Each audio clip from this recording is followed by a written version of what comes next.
Welcome back everyone. In this video I'll be showing you how to replace the rear and front tire and inner tube on the Apollo Explorer. The tools we'll use in this video are a ratchet, a 17mm socket, a Phillips head screwdriver, a 4mm bit, a 4 and a 5mm Allen key, a battery drill, an electric air pump, and finally an 18 and 17mm wrench. So the first thing we'll need to do is take our screwdriver and remove our fender by unscrewing the 4 screws on the rear forks.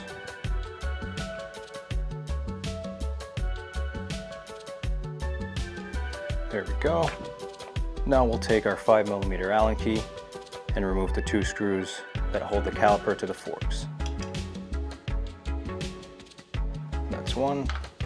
And the reason we remove the caliper is to not damage the rotor when we're taking the wheel off. So this is just a safety measure, but it's quite important. There we go. We can now take our 18mm wrench and loosen the wheel nuts. As always, we want to hold the fork to hold the screw in place while we do this. We can remove the lock ring and do the same thing on the other side. And of course, when removing the second wheel nut, we can hold the tire to make sure the wheel doesn't fall out. And if we ever have a stiff lock ring, we can take the wrench and just pop it out. Just like this. Now before we take the wheel off, we want to gently pull the power cable out of its bracket so it's loose like this, and we can then gently pull the wheel out and put it on the side right here. Now an important thing to note is when we have spacers on the shaft, we want to remember their placement because this is important for the alignment of the wheel. So as we can see on this side, the rotor side, we have 2, so we can remove them and place them on the side, and on the other side we just have 1. So we need to make sure to remember in what order they went. The next step will be to remove the brake disc. So I'm going to take my 4mm Allen key and gently unscrew the 6 screws right here.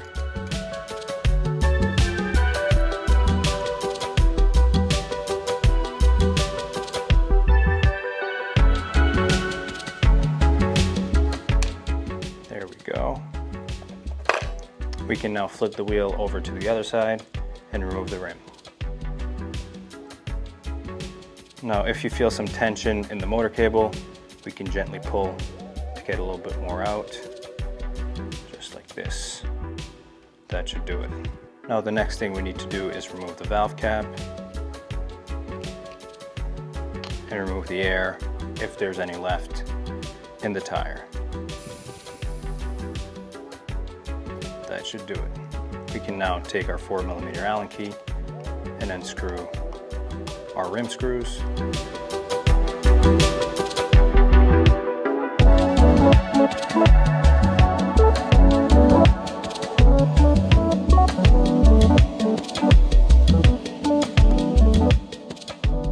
There we go. We can now take our wrench and gently push our rim up.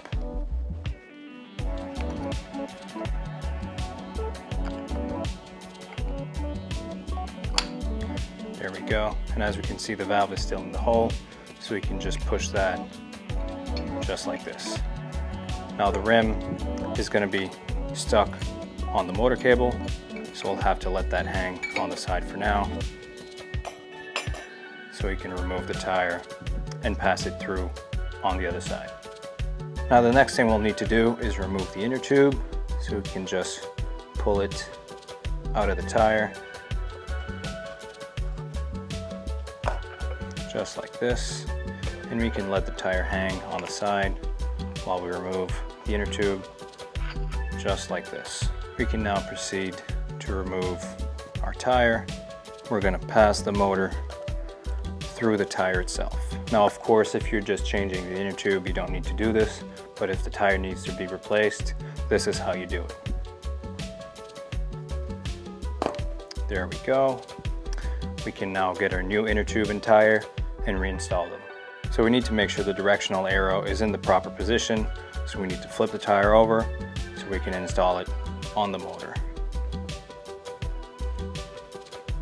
So we can leave our tire hanging and then pass our inner tube through the motor. And as we can see, the inner tube is going to go like this.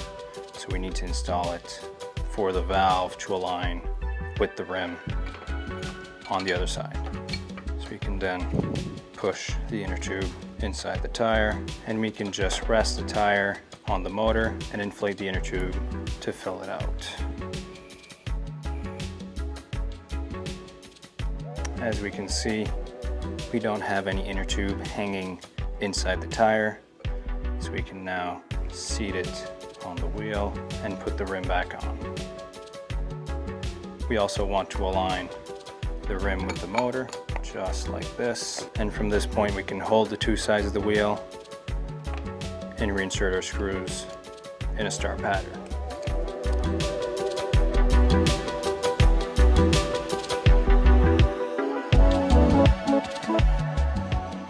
I'm now going to take my Allen key and torque them down.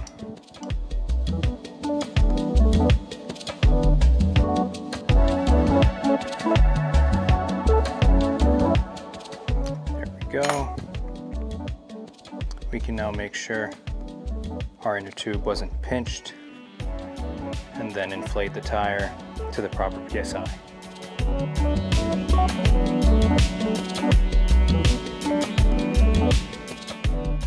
We can now screw our valve cap back on and flip the wheel over to reinstall the brake disc. Now, as always, when we're installing the brake disc, we want to make sure the arrow is going the proper way. In most cases, when you flip it over like this, it's in the proper position, but always check with the directional arrow on the tire. There we go. We can now screw our disc screws back on. Not all the way, to give us some wiggle room. And as always, we'll be going in a star pattern.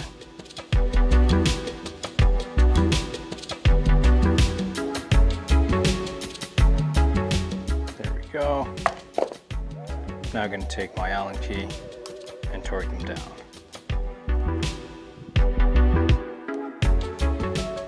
There we go. We can now reinstall the wheel on the forks, but before that, we'll put our spacers back on just like how they were. So we remember 2 on the side of the brake disc and 1 on the other side. Now, when reinserting the wheel, if you're having trouble, a tip that I use is holding the spacers with your fingers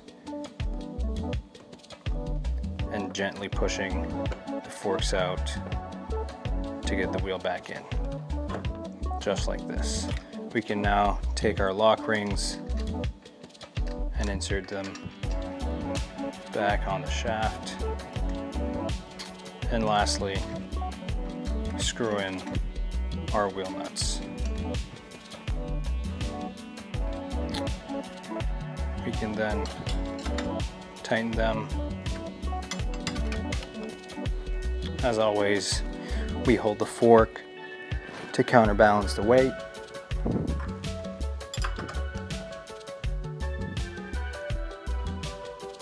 There we go. And we can now tuck the power cable back in if it got pulled out.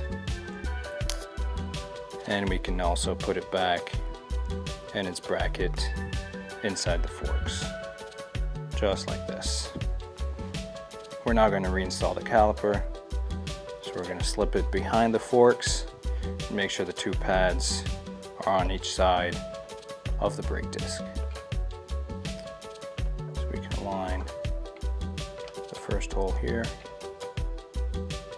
then the second one, and we can torque it down with our 5mm Allen key. There we go. We can now take our fender and reinstall it just like the start. We're going to take our Phillips head screwdriver to screw the 4 screws in. And that's it for the rear. Let's go to the front and replace the tire and inner tube. Now for the front wheel, the first thing we're going to do is remove the caliper to make sure we don't bend or damage the disc brake. So I'm going to take my 5mm Allen key to remove the 2 screws holding the caliper to the fork.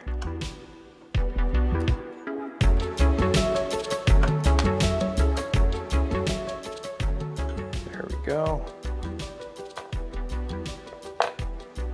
I'm now going to take a 17mm wrench and a 17mm socket to remove the shaft that holds the wheel.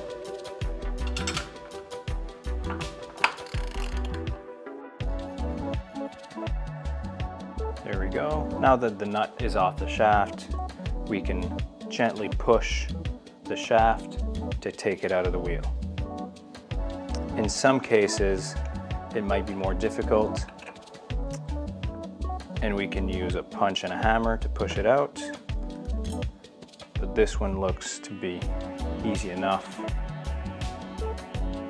Make sure you put your spacers to the side.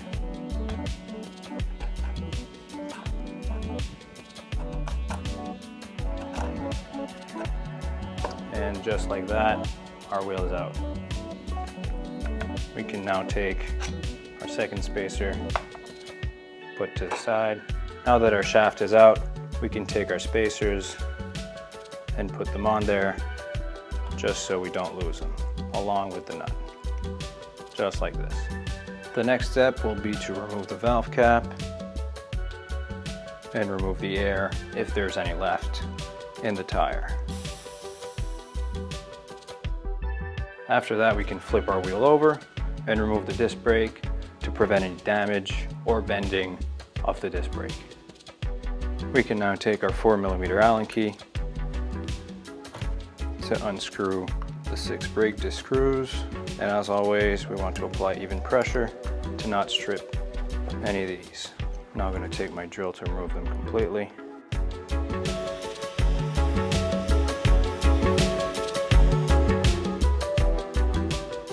And just like that, our disc is out. The next step will be to turn the wheel over and remove our 6 rim screws along the outside.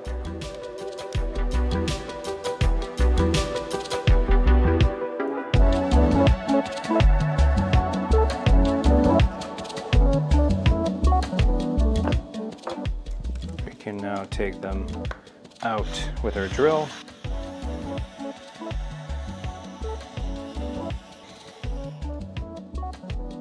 Now that we have all of our 6 screws out, I'm going to use my wrench to pop the rim out.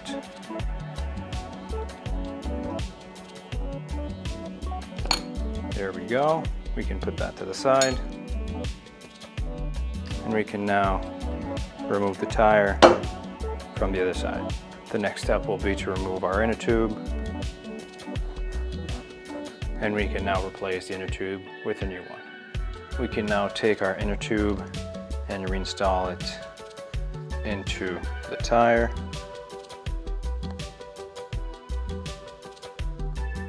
And as we can see, the direction of the tire is in the proper position and the valve is on the proper side. We can now fill the inner tube just a bit so it takes the shape of the tire. And that should do it. And as always, we want our valve to pass through its proper hole in the rim. So we'll take the bottom piece and seat our tire onto it, just like this. We can now take the other side of the rim, find our hole, and align it properly. That should do it. We can now push the rim from the bottom to get it in place while we take our first screw and put it in place.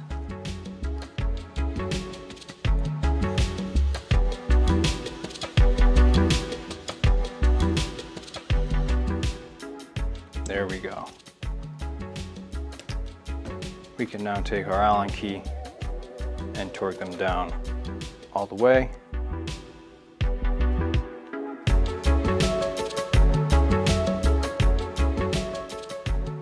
We can now inflate our tire to the proper PSI.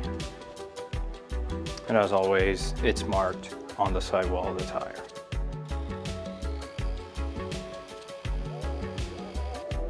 There we go. We can now screw our valve cap back in and flip the tire to reinstall our brake disc. As always, we want to make sure our directional arrow is in the proper position. We can now take our screws and apply a bit of Loctite. We want to leave a little bit of wiggle room, and we also want to work in a star pattern.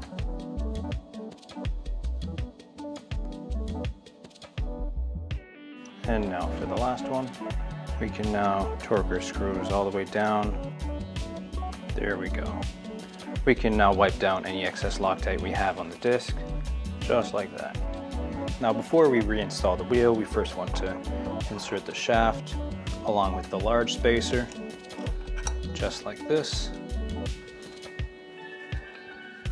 We can now take our wheel and push the shaft through.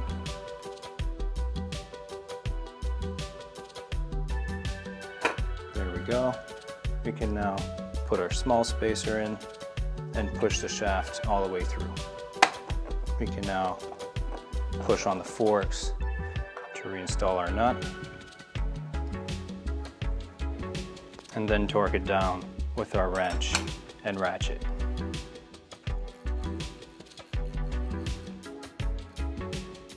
There we go. So we can see the wheel turns properly. So we can reinstall our caliper. This will go behind the forks. We can now screw in our 2 screws.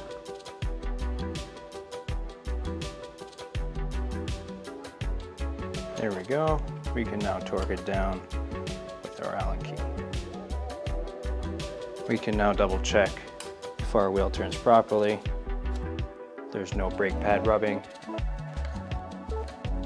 and the brake is tight. And that's how you change the front and rear tire and inner tube on the Apollo Explorer.